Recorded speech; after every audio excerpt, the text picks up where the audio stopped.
Halo semuanya, kembali lagi dengan aku Sultan di Catatan Syakir.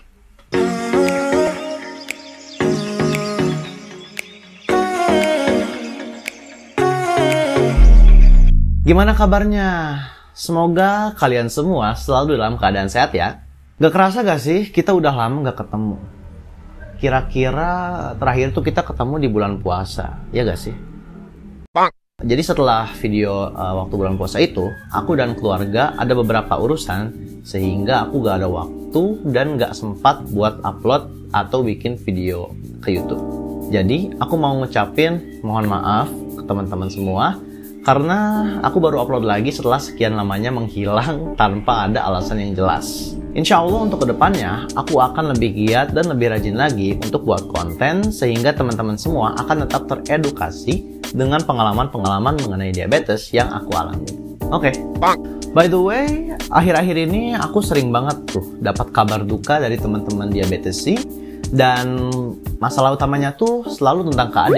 Nah, terkait hal itu, di video kali ini aku akan ngebahas lagi tentang KAD dan juga gimana pencegahan yang bisa kita lakukan supaya kita gak terkena KAD. Sama sekalian lah ya, kita sambil refresh lagi tentang pengetahuan kita soal KAD ini.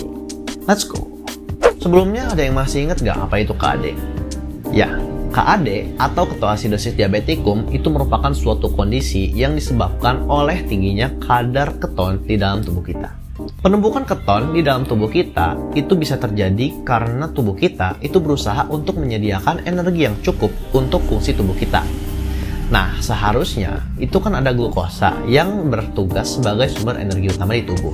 Namun, karena kurangnya insulin yang ada di dalam tubuh kita, membuat glukosa tidak bisa menjadi sumber energi utama yang bisa digunakan untuk tubuh.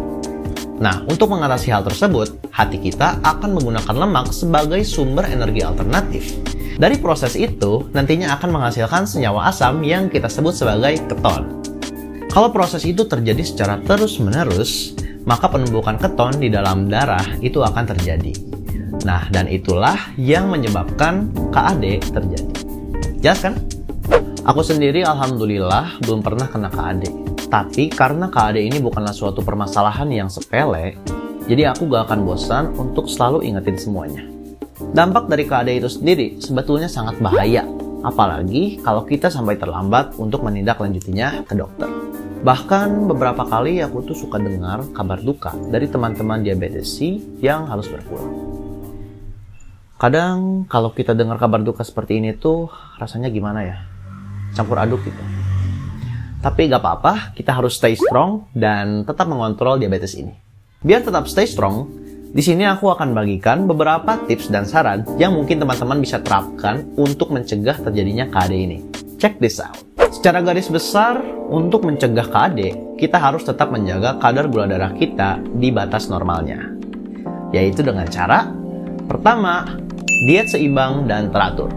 Maksud seimbang di sini yaitu komposisi karbohidrat, protein, lemak, dan serat yang dikonsumsi itu harus sesuai dengan anjuran ahli gizi yang sudah disesuaikan dengan kebutuhan nutrisi kalian masing-masing. Tentu saja waktu konsumsinya juga harus sesuai dengan jadwal yang sudah diberikan. Boleh snack? Boleh dong, tapi ada batas dan jangan sampai sering colong-colong di luar jadwal yang udah ditentukan. 2. Olahraga teratur. Dengan rajin berolahraga, kita dapat meningkatkan sensitivitas insulin di tubuh kita. Sehingga, untuk mengubah karbohidrat menjadi energi, tubuh kita akan memerlukan lebih sedikit insulin. Selain itu, kita juga dapat membangun kebiasaan baik untuk menjaga kesehatan di tubuh kita jika kita rajin berolahraga. 3. Rajin cek gula darah dan jangan lupa suntik insulin. Yap, combo ini jangan sampai lupa ya teman-teman. Karena selain untuk data kontrol ke dokter nanti, rajin cek gula darah juga bisa membuat kita lebih aware dengan kondisi tubuh kita dan mengoreksi tata laksana kontrol diabetes yang kurang tepat dengan segera. Insulin juga wajib nih disuntikan sesuai dengan saran dokter. Karena mereka tuh punya waktu kerjanya masing-masing, yang mana harus pas dengan saat gula mulai dilepas ke dalam darah. Sehingga gula bisa diubah langsung menjadi energi, tidak menumpuk, dan tidak mengalami kenaikan gula darah yang berlebih. Apalagi di kondisi spesial seperti sedang sakit, ada infeksi, atau stres, itu kita harus lebih sering untuk cek gula darah karena kecenderungan gula darah untuk naiknya itu lebih tinggi. 4. Aware dengan tanda-tanda KAD. Tata laksana perawatan DM tipe 1 di luar kepala itu belum cukup loh teman-teman. Untuk mencegah KAD, kita harus tahu dulu apa aja sih gejalanya. Seperti sering haus dan buang air kecil, sakit perut, lemas, sakit kepala, dan bau nafas yang berubah menjadi seperti bau buah, atau aseton, atau cat kuku.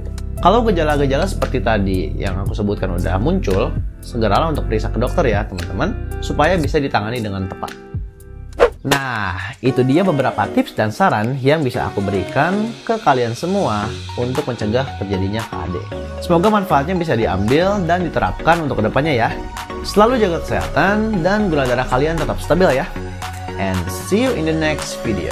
Aku Sultan, sampai jumpa di catatan Syakir berikutnya.